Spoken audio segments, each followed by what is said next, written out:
Hey there, and welcome back to the Pastor's Q&A, biblical answers for your questions. And this question comes to us today from one of our listeners. It says this. It says, how were Pharaoh's magicians able to turn their rods into snakes? Is the devil able to give certain powers like that to people? And this story comes out of the book of Exodus. If you remember, God, he commissions Moses to speaks to him through the burning bush and commissions him to go set the Israelites free.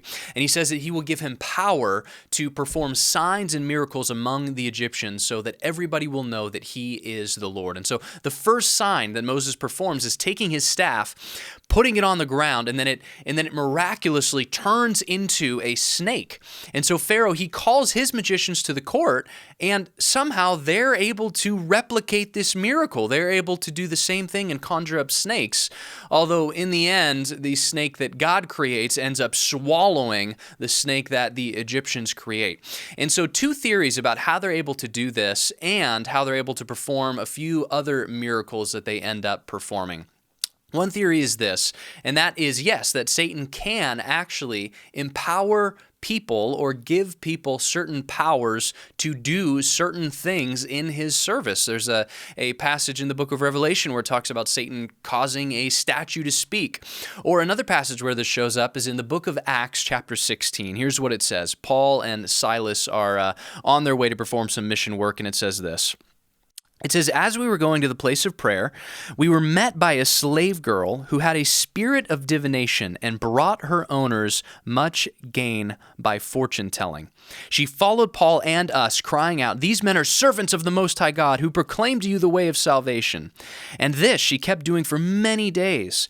So Paul, having become greatly annoyed, turned and said to the spirit, I command you in the name of Jesus Christ to come out of her. And it came out of her that very hour.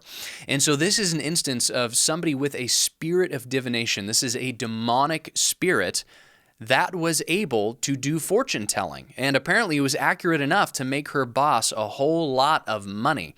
And so again, this is an instance of an evil spirit empowering somebody to do something. And so that's theory number one. Theory number two is that these magicians were simply creating illusions.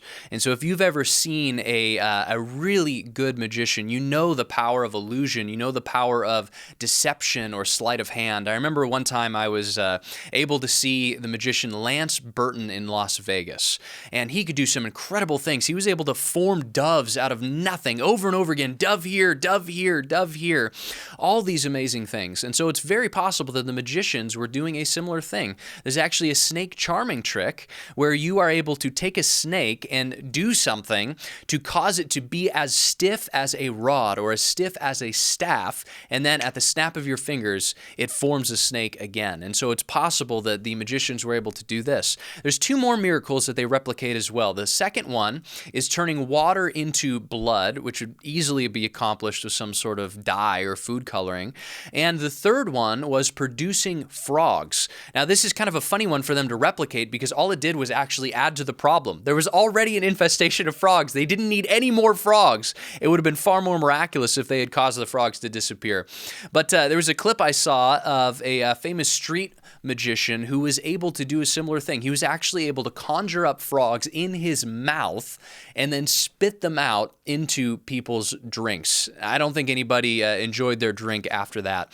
But these are some things that could have simply been done by illusions, or a combination of both. Satan is called the deceiver.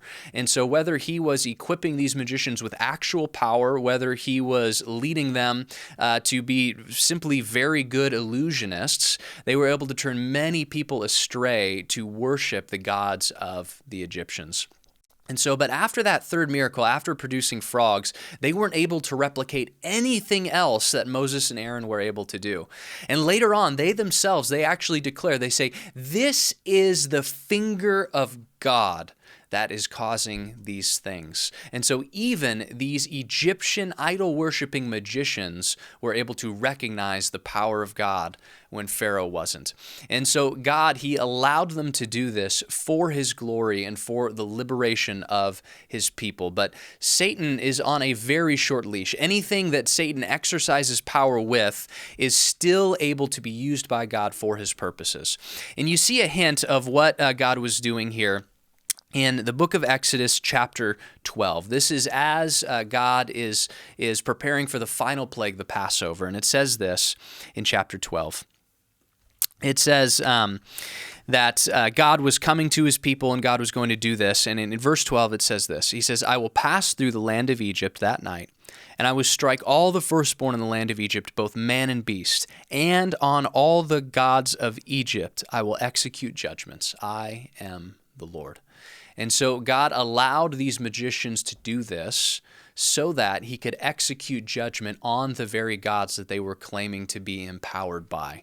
There was no power of Ra. There was no power of the Nile. There was only the Lord. And at the end, everybody recognized that he is the true God. We'll see you next time.